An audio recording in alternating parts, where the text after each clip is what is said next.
Capacitar é transformar. É potencializar talentos e incentivar empreendedores sempre em busca de renovação. Com talks e cursos online, o Santander L Consulting é uma iniciativa inédita que une o Banco da Moda à revista mais inovadora do país.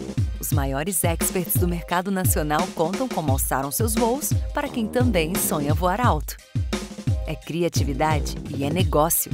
Santander L Consulting, conhecimento e capacitação para quem faz a moda acontecer.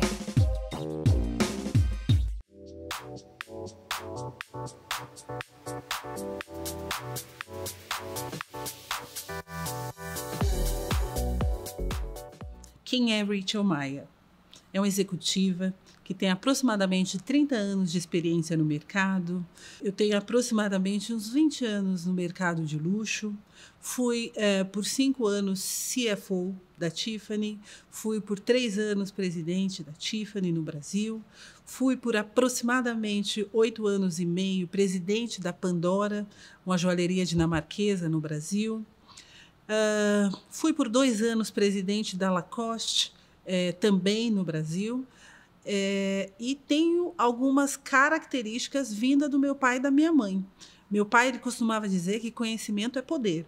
Então, para nós, lá em casa, a gente costuma falar lá em casa, educação é muito importante. Então, eu estudei sim em escola pública, né, da primeira à 8ª série, mas meu pai e minha mãe sempre puxou as notas lá de casa. E depois eu tive a oportunidade de fazer o técnico em ciências contábeis, depois eu fiz faculdade em ciências contábeis, depois eu tive a oportunidade de fazer o meu primeiro MBA na USP. Depois, entre uma empresa e outra, ou no período que eu estava em uma dessas empresas, eu tive a oportunidade de fazer aperfeiçoamento em Harvard Business School. Eu fiz também um MBA de Finance Executive aqui na GV também. E deixa eu ver o que mais. Bom, como eu disse para vocês, a educação é a mola propulsora que vai fazer com que a gente vire essa página, mas ela não é tudo.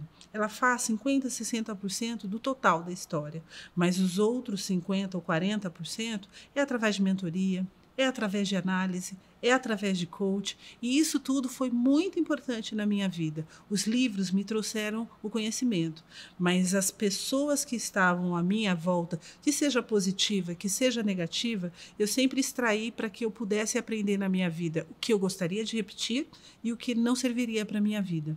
No universo executivo, é muito importante nós termos paciência, mansidão e objetividade. Por isso que, para mim, foi muito importante ter alguns balaústres, alguns exemplos, né? Algumas pessoas que trouxessem para mim uma característica que me inspirasse. Então, como eu disse, o papo foi muito importante para mim. Para mim, ter estado com Obama algumas vezes e poder ter extraído dele alguns feedbacks para a minha vida executiva foi muito importante. Ter a oportunidade de conhecer a Oprah no mesmo evento e neste evento poder perguntar para ela como ela se sentia como uma das únicas executivas negras naquela posição. Então, para mim, este universo do corporativismo e ser uma executiva e estar representando uma raça, isso para mim foi muito importante. Mas mais que isso, eu sonhei, eu planejei e eu executei. Na execução, entre o planejar e o executar, eu tive que mudar a minha rota muitas vezes em curso. Mas esta mudança só me trouxe mais resiliência, porque eu sabia qual era o meu objetivo. Meu objetivo era ascender cada vez mais no universo executivo. Não significa que eu já cheguei no topo, não é nada disso. Significa que cada step que eu subia, significava que eu tinha que ter aprendizado, significava que tinha espaço para melhorias no meu perfil profissional e assim por diante. E contar muito com as pessoas que estavam à minha volta. Isso para mim sempre foi muito importante. Muito embora a minha objetividade sempre foi o meu carro-chefe. Isso significa que nem sempre dá, como executiva, sentada na cadeira principal da empresa, nem sempre dá para você agradar a todos, porque em vários momentos você tem que usar a objetividade para concluir resultado, em vários momentos você tem que entender que os talentos que tem que estar à sua volta para que a coisa possa acontecer, e nem todo mundo vê da mesma forma, tem o olhar macro-view que você está tendo do big picture do business.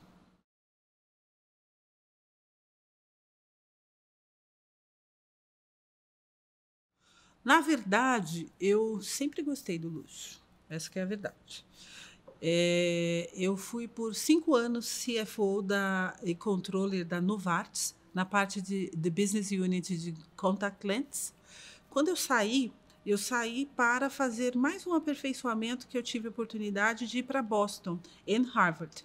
Quando eu voltei já focada, né, numa questão cultural, que eu sou apaixonada pelo Pablo Picasso, e eu tive a oportunidade de, entre Boston e New York, e algumas vezes no Metropolitan Museum.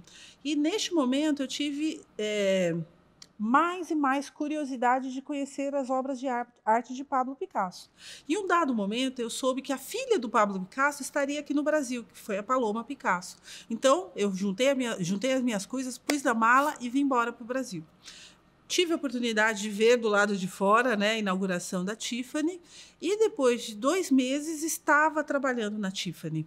Isso, para mim, não era o que eu estava procurando naquele momento, porque eu procurava voltar para o setor farmacêutico, porque era o setor que mais pagava, a remuneração no setor farmacêutico era muito boa.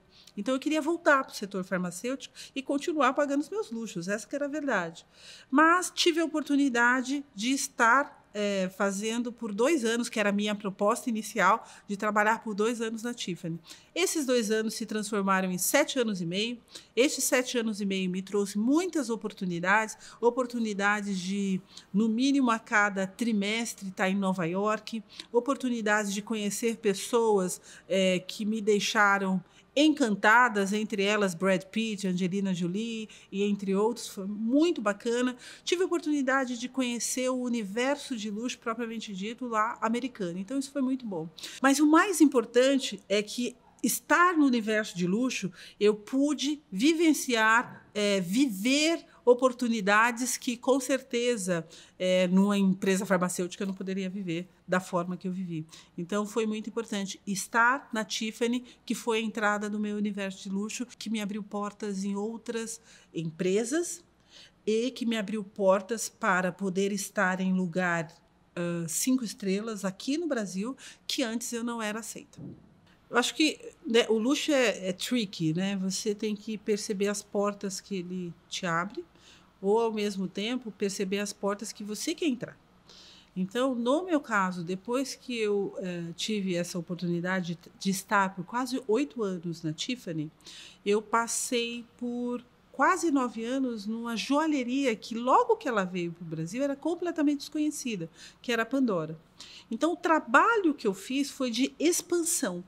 Além de ter uma equipe excelente que me dava um super suporte, então eu comecei a entender que a expansão da marca através de lugares ideais, através de consumer experience, através de olhar o todo, ao invés de só olhar uma ação isolada, acho que tudo isso trouxe esse brand desirability que nós conseguimos emplacar nessa marca que eu fiquei por quase 9 anos. E isso foi muito importante. Mas, além de estar em uma marca, além de criar o desejo da marca para o consumidor, eu acho que o ponto chave para mim foi a forma que eu linkei equipe versus marca. Porque a equipe também tem que estar apaixonada pela marca. A equipe tem que estar engajada pela marca. Caso contrário, você não é aquele soldado que deve lutar aquela batalha sozinho, isolado, sem ninguém te apoiar. Pelo contrário. Então, a expansão foi feita através de cada um que nós trazíamos on board. Eram pessoas que estavam engajadas. Claro que sempre tem aqueles ajustes no meio do caminho. Lembra que eu falei para vocês que quando a gente planeja, a gente às vezes tem que dar uma recalibrada? Às vezes nós dávamos algumas recalibradas, mas isso faz parte do processo para atingir o objetivo de forma satisfatória. Então, no planejamento, no meio do caminho desse universo de luxo, eu acho que eu pude aprender a calibrar. Foi no universo do luxo que eu entendi a necessidade que eu tinha de mentoring coach. Isso foi muito importante para mim, para eu não atropelar as pessoas que estavam dando suporte, ao invés de atropelá-las, trazer para, né, para mais próximo. Eu acho que tudo isso foi muito importante. E fazer o trabalho certo com as equipes, para que eu pudesse, no momento que eu estava sentada na cadeira de presidente, tornar a marca desejada, né, no mercado, porque você pode ter a melhor marca, você pode ter o melhor produto, mas se você não faz um good brand awareness, se você não trabalha o salience, se você não faz esse trabalho de convencer o consumidor que aquela marca é premium enough para ele, desculpa, não vai adiantar, vai ser um produto muito bom, muito caro, parado na prateleira.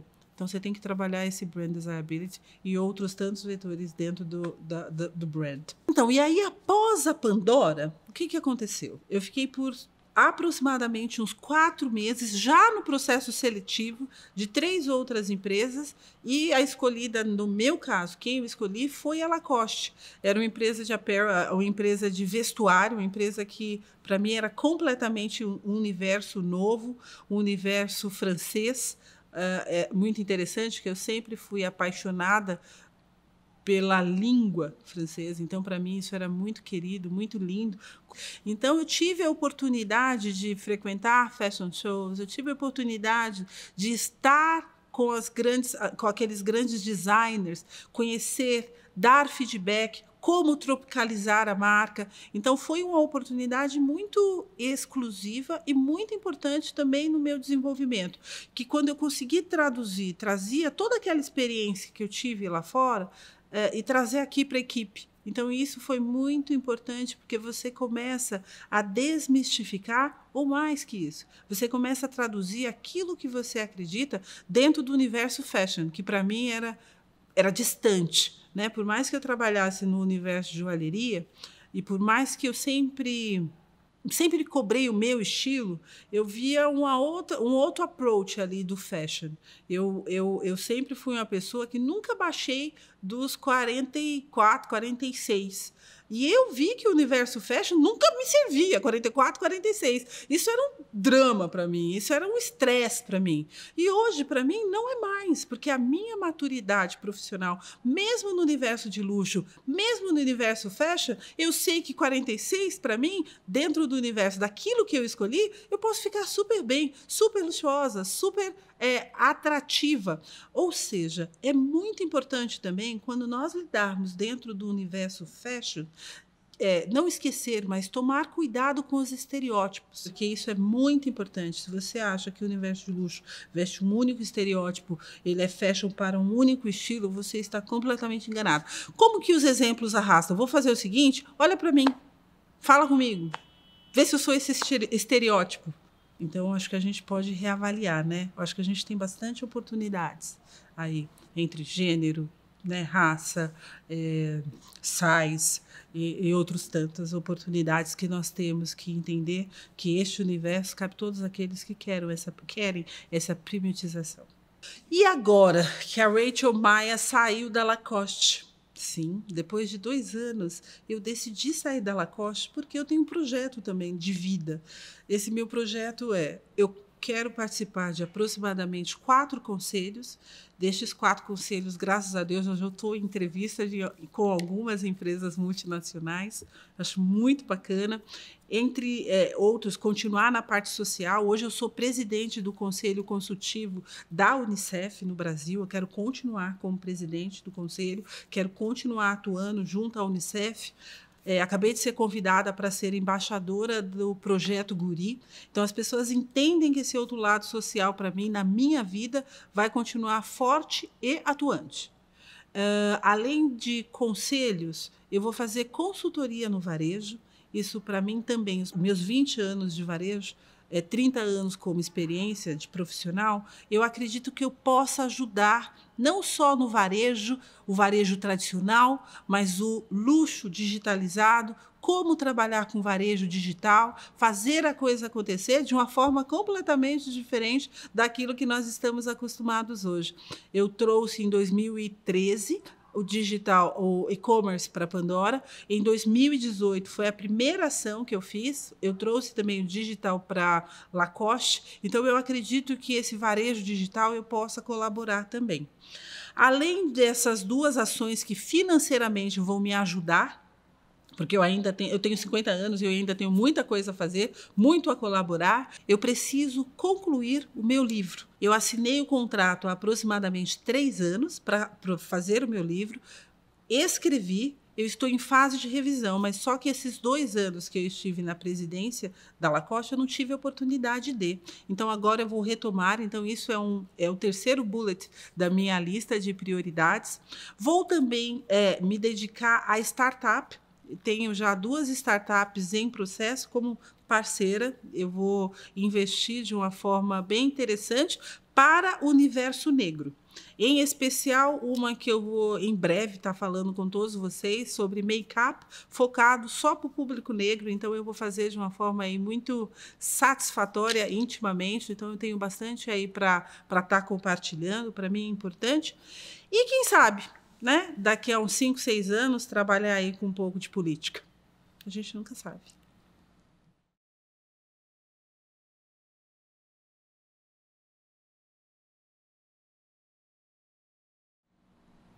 Ele intimida um pouco, às vezes, né? E se você não está seguro o suficiente, vamos supor, você está super afim de uma roupa X, de uma loja X. Aí você não tem segurança suficiente de de abrir a porta da loja, né? Porque aquela loja ela só atende de portas fechadas. Então, isso é um intimidador do luxo. Nós fomos... Aqui no Brasil existe uma pirâmide muito bem segmentada, né? Existe a base, onde constitui-se quase 80%, que é aquela que tem uma renda de menos de R$ 2.800, menos de... O salário mínimo são quase 63%. Então, existe uma base muito grande ainda, né, aqui no Brasil de pessoas que não têm acesso a esse luxo. Aí você vai para o topo da pirâmide, né? Ou aquelas aspiracionais, que são B+, B+ e A+. Então, você tem esse aspiracional que muitas vezes não entendem muito bem como que está o movimento do luxo. E isso é muito importante, porque são consumidores potenciais. Nós não podemos esquecer desses aspiracionais, e acontece muito, e muitas vezes é necessário bom treinamento para a equipe, porque o luxo não é exclusivo, o luxo ele deve ser inclusivo para aqueles que querem também pagar parcelado. Isso é muito importante. Então, eu acho que são treinamentos que nós precisamos, adequações do mindset que nós temos que trazer a essa nova realidade. A nossa economia é gerida por pequenas e médias empresas. Elas representam 85%.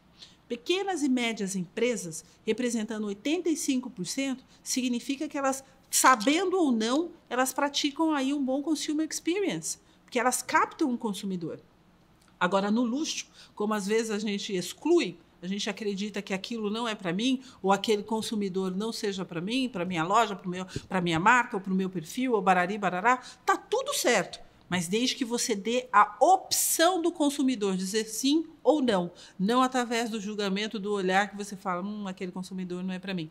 Então, eu acho que nós temos esse aprendizado aí no luxo, né, de ser para todos, dar a opção do cliente, ele que escolhe sim ou não. E aqui no Brasil é característico, culturalmente, nós temos parcelamentos. Isso eu já expliquei em várias palestras fora do Brasil. O que significa 10 installment no Brasil? Isso é característico só do Brasil. Então, a gente explica isso. Então, isso também se aplica no luxo aqui no Brasil. Significa que o aspiracional também tem oportunidade de ter aquela mercadoria de luxo.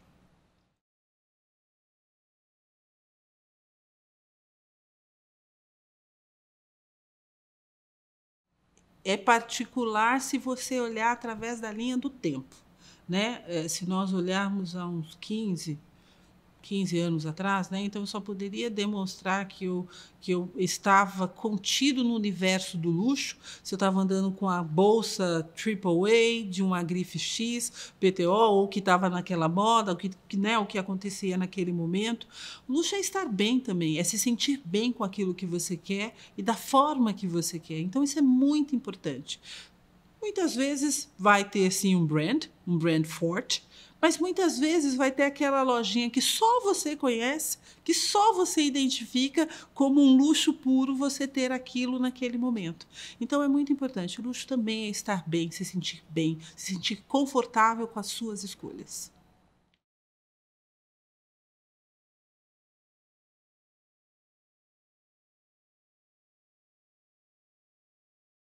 Como fidelizar o cliente de uma forma geral, que seja do luxo, né? Nós estamos aqui falando do luxo, eu entendo, mas como fidelizar o cliente? Porque o mesmo cliente que pode ter um super potencial para ter uma Riviera, ele pode simplesmente decidir ir na loja hippie e estar lá porque foi muito bem tratado ou porque aquele dia, aquele mood é aquilo que ele quer e entender que está tudo bem, né, que é aceitável, porque ele tem os seus gostos, eles têm a escolha, ele tem o poder da escolha.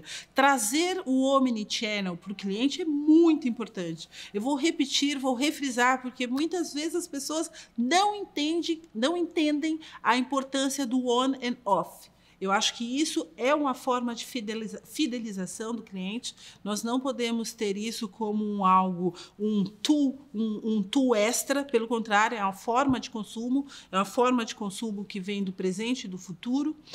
E é isso, eu acho que tem muita oportunidade de conquistar o consumidor, mas esta oportunidade ela tem que ser casada com o que o consumidor deseja, com a percepção daquilo que o consumidor deseja versus aquilo que você está oferecendo. É muito importante ter não só o seu gosto, né, na primeira pessoa do singular, mas entender o entorno, né, entender o todo. E aí eu acho que a gente começa a ter uma fidelização, não apenas fazendo com que a sua cadeira daquela loja de luxo se transforme num divã, né? Porque muitas vezes vai o cliente, fica lá tomando champanhe, fica por 3, 4 horas e a coisa não rola. É muito importante? É muito importante, mas isso não é tudo, porque existe muito potencial aí fora, muitos consumidores, e às vezes a gente fica com medo de perder aquele único, mas criar formas diferentes de captar clientes, eu acho que é algo muito importante. A captação, eu acho que tem que ter formas diversas.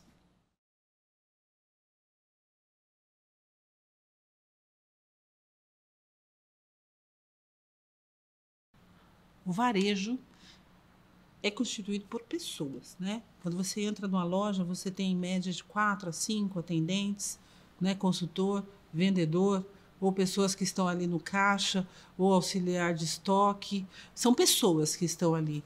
E como gestor de luxo, ou como gestor, a gente tem que tratar todo mundo com muito respeito, né? Então, você tem que aprender a entrar na sua loja, por mais que ela seja a tua loja, a cumprimentar a todas as pessoas que estão.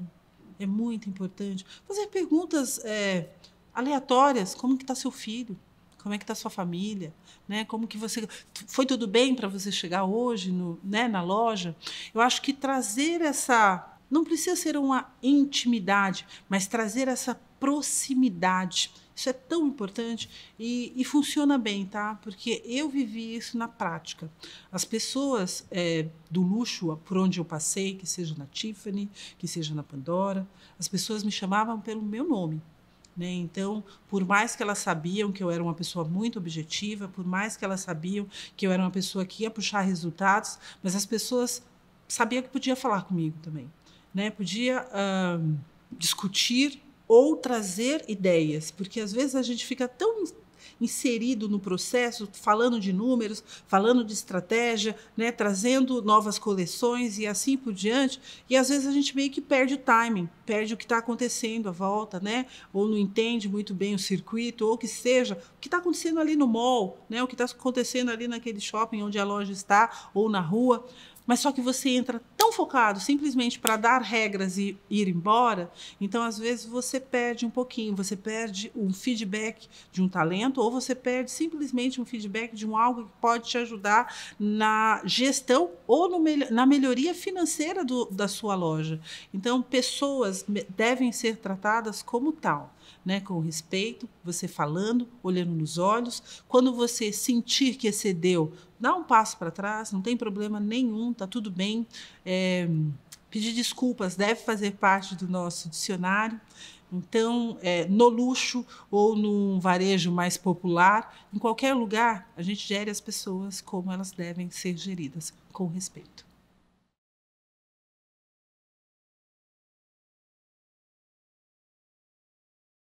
Eu tive mais erros do que acertos na minha balança. Eu poderia mencionar aqui alguns, muitas vezes tratar o cliente tão bem, tão bem, tão bem, e no final esquecer de concluir a venda, né? Então, já aconteceu comigo várias vezes, então a gente não pode perder o foco, né? Porque o foco no final do dia é conclusão de venda. Então, isso já aconteceu comigo diversas vezes. Já aconteceu de eu ficar focada em livros e esquecer de ir no chão de loja, às vezes, por 2 semanas. Então, ter essa sensibilidade é muito importante, não deixar de ir no chão de loja. Eu acho que já foi um dos meus erros, mas no curso da minha história eu fui corrigindo. Até mesmo porque quando a gente trabalha em empresa multinacional, que é meu caso, que eu tive mais experiência em multinacional, a demanda de relatórios é muito alta. É muito grande. Então, você fica atrás de relatórios sobre relatórios, relatórios sobre relatórios. Então, você que gere ou que você é o responsável por aquela marca ou você foi contratado para tal, tem que deixar claro para as pessoas que estão à tua volta, o seu gestor ou seus presidentes, que além de ter que muni-los de relatórios, você precisa estar no chão de loja para entender o consumidor.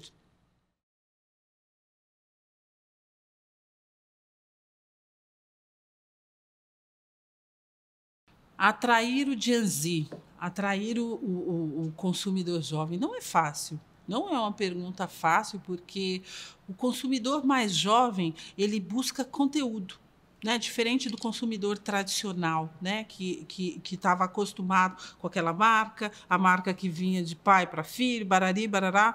Hoje esse consumidor, esse Gen Z, ele busca conteúdo na marca, ele busca ter conhecimento da marca que ele está consumindo. Se aquela marca tem propósito, se aquela marca traz algum tipo de sustentabilidade, se aquela marca traz algum tipo de inclusão, que eram preocupações que não fazia parte do varejo. Hoje, é muito importante ter essa preocupação. Caso contrário, você vai abrir uma loja bela, maravilhosa, ter um super apelo, mas você não vai conquistar esse consumidor jovem, que ele vem através do conteúdo. E esse conteúdo você que tem que fazer no dia a dia da gestão da sua marca.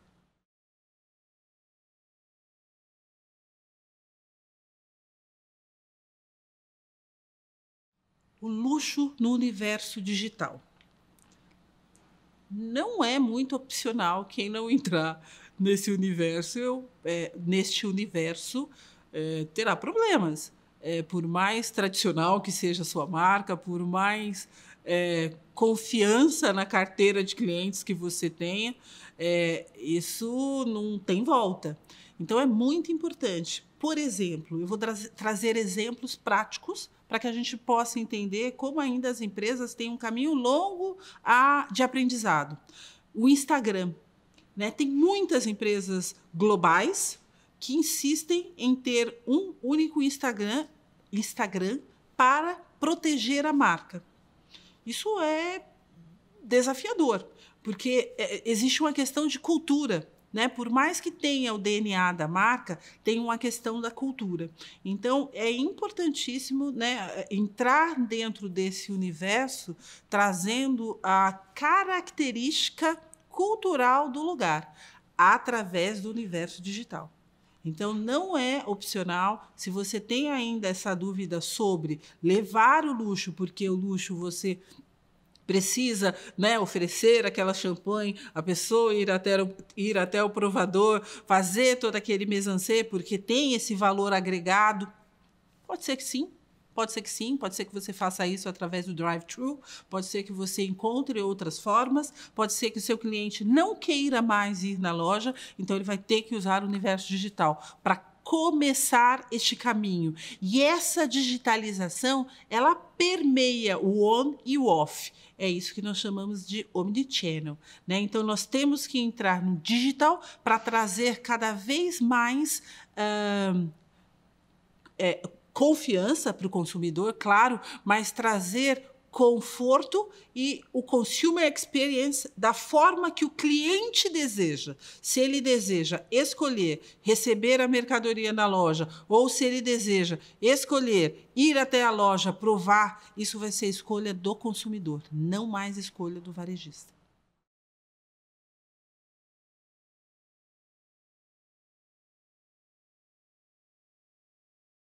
Gente, me pediram para deixar um conselho para vocês. E eu disse aqui há pouquíssimo tempo, todo mundo deu gargalhada, eu não sou boa de conselho, eu sou boa de exemplos. Eu acho que se você tiver oportunidade, dá uma olhada na minha página, se quiser ver alguns dos meus feitos, dá uma olhada na minha página, eu acho que pode te trazer inspiração. Mas o que eu sempre usei para a minha vida foi o lema: sonhar, planejar e executar. Pode parecer simples, pode parecer caseiro, mas isso me ajudou demais quando eu tive que voltar para o planejamento, redefinir a rota e continuar no curso, porque o objetivo já estava traçado. Eu não queria ser mediana. Aquilo que eu defini para a minha vida, eu queria ser boa, excelente ou a melhor. Então, é exatamente isso. Para que eu chegasse lá, eu tive que redefinir algumas vezes, mudar de rota, mas sempre com muito respeito, sempre com muita genuinidade e olhando para o próximo, tá bom? Beijo, fiquem todos com Deus. Tchau, tchau.